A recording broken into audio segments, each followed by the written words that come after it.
안녕하세요. 매 순간 성장하는 인생을 도와드리는 안나 코치입니다. 여러분도 그러셨겠지만 저도 나의 해방일지라는 드라마를 보면서 참 많이 울고 웃었습니다.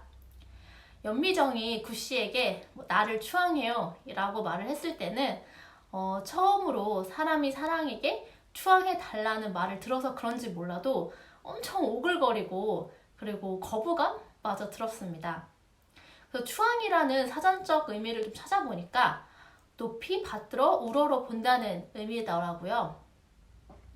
그런데 이제 시간이 지날수록 드라마를 보면 볼수록 그녀가 왜 그런 말을 했는지 이해가 갔고 저는 정말 추앙이라는 단어가 좀 무조건적인 사랑과 동의어라는 생각이 들었습니다. 연미정은 마지막 대사에서 이렇게 말하잖아요. 나 미쳤나봐. 내가 너무 사랑스러워. 그래서 느낄 게 사랑밖에 없어. 저는 이 드라마에서 가장 중요한 메시지는 나와 나 자신과의 관계가 좋아지면 나와 세상과의 관계도 좋아지고 또 살만한 인생, 기쁨을 느끼는 인생, 그리고 행복한 인생이 된다는 것입니다.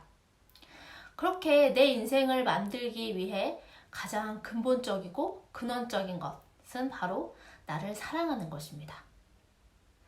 하지만 우리는 나를 사랑하는 것이 너무 어렵습니다. 차라리 비판과 비난을 하라고 하면 주저없이 잘할 수 있는데요. 나 스스로에게 상처를 주고 나를 힘들게는 잘하면서 왜 이렇게 사랑으로 이렇게 품어주는 것은 이렇게 어려울까요? 그리고 그렇게 나를 사랑하고 싶다고 해도 어떻게 나를 사랑하는지 잘 모르는 것 같아요. 나의 해방일지를 보면서 나를 사랑하는 방법 2가지에 대해서 좀 이야기를 함께 나눠보고 싶어요. 첫째, 타인에게 무조건적인 사랑을 주고 나도 그 사랑을 받는 관계를 설정하는 것입니다. 그러니까 연미정은 구씨에게 자신을 추앙해달라고 했고 자신 역시 그를 추앙합니다. 그 의미는 자신을 무조건적으로 좀 긍정적으로 바라봐주고 무조건적으로 아껴주고 사랑해달라는 의미라고 생각이 들었어요. 그러니까 사람, 존재 그 자체로 인정해주고 수용해준다는 것입니다. 그래서 연미정은 구씨가 그렇게 술을 마셔대거나 연락이 없을 때도 잔소리 한번 안 하잖아요. 그러니까 구씨가 스스로 자신이 연미정에게 부족하다고 생각하면서 또 그런 자신이 되게 한심하다고 느껴져서 연미정에게 되게 모진 말도 하고 상처 주는 말도 하는데 연미정은 그가 범죄자여도 도망자여도 상관없다면서 그를 무조건적으로 수용해 줍니다. 물론 구씨도 그녀를 아껴주고 보듬어 줌으로써 사랑을 전달하죠. 이처럼 인간은 조건이 아닌 존재 자체로 타인에게 수용을 받았을 때 그리고 자신을 사랑할 수 있는 힘이 생깁니다. 그러니까 인생에서 그 한 명의 존재만 있으면 그 한 명의 존재로부터 그 무조건적인 사랑을 느끼면서 나의 존재를 느낀다면 인간은 참 그 힘으로 살아갈 수 있는 것 같아요. 하지만 인생에서 사실 그런 사람이 없을 수도 있고 그래서 그런 부분이 좀 결핍이 되었고 그걸 느끼지 못했었다면 인간은 그것을 계속 메우려고 노력을 합니다. 하지만 많은 경우에는 그렇게 계속 메꾸려는 그 부분을 채워 넣으려는 시도가 좀 왜곡되고 잘못된 방법일 가능성이 많아서 관계를 망치기도 하고 좀 스스로를 더 힘들게 만들 수도 있습니다. 우리가 여기서 배울 수 있는 건 나도 누군가를 무조건적으로 수용을 하면 그 수용은 되돌아와서 나를 무조건적으로 사랑할 수 있다는 것입니다. 처음에는 그게 좀 자연스러운 게 아니어도 그렇게 하기로 하고 같이 해보면 그러한 사랑이 더 커져서 서로에게 좀 배가 되어 돌아오는 걸 느낄 수 있다고 생각합니다. 그러니까 물론 한 가지 중요한 건 상대방이 무조건 잘못했을 때 우쭈쭈 다 받아줄게 다 그래도 너를 사랑해 라고 하라는 게 아니라요.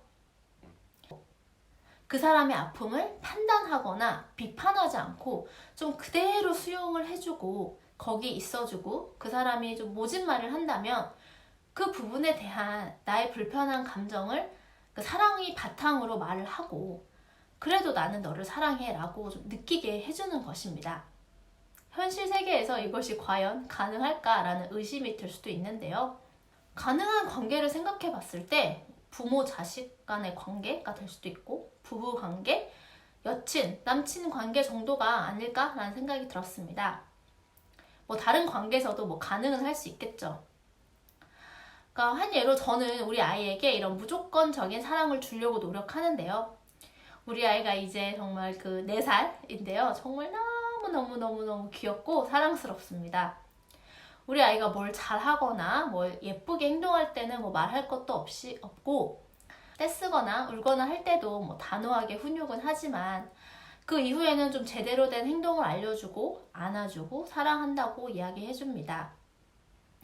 그리고 저는 육아가 무엇보다 가장 중요한 건 아이 마음에 충만하게 사랑받고 있다라고 느끼게 해주는 것이라고 생각하기에 하루에 뭐 10번 이상 사랑해, I love you 라고 말을 하고 안아줍니다. 아이가 말할 때가 되니까 이러한 사랑을 저에게 되돌려주더라고요. 그러니까 감기 때문에 이제 아이가 병원에 갔는데 진찰을 받고 있었는데요. 제가 이렇게 아이를 안고 진찰을 받고 있었는데 갑자기 저보고 사랑해 이렇게 얘기를 하는 거예요. 그러자 의사 선생님이 갑자기 이런 반응을 보이면서 이제 함께 웃었던 그런 경험이 있었습니다. 그러니까 아이가 그렇게 말해주니까 되게 기분도 좋고 정말 마음이 채워지는 것 같더라고요.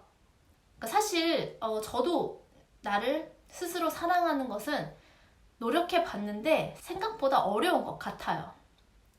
그래서 나를 사랑해주는 누군가를 느끼고 나도 누군가를 사랑하는 걸 느끼면 그러니까 나를 사랑할 수 있는 힘이 생깁니다. 나를 더 사랑하고 싶다면 지금 사랑하는 사람 한 명을 정해보시고 우리 서로를 좀 무조건적으로 수용하자라는 제안을 한번 해보시는 건 어떨까요? 둘째, 나 스스로를 사랑하고 싶다면 내가 먼저 변화하고자 하는 마음을 먹고 행동을 시작합니다. 연미정은 나를 추앙해달라고 구씨에게 말합니다. 그리고 자신도 구씨를 추앙합니다. 이러한 변화는 자신의 불행하고 불편한 삶을 이제부터라도 바꿔보아야겠다라는 연미정의 의지로부터 시작이 되었습니다. 그 누구도 연미정에게 그렇게 살지 말아라, 인생을 바꿔라 라고 이야기한 적이 없습니다. 스스로 이건 아니다 싶어서 변화를 해야겠다는 마음을 먹고 스스로 실천을 한 것입니다.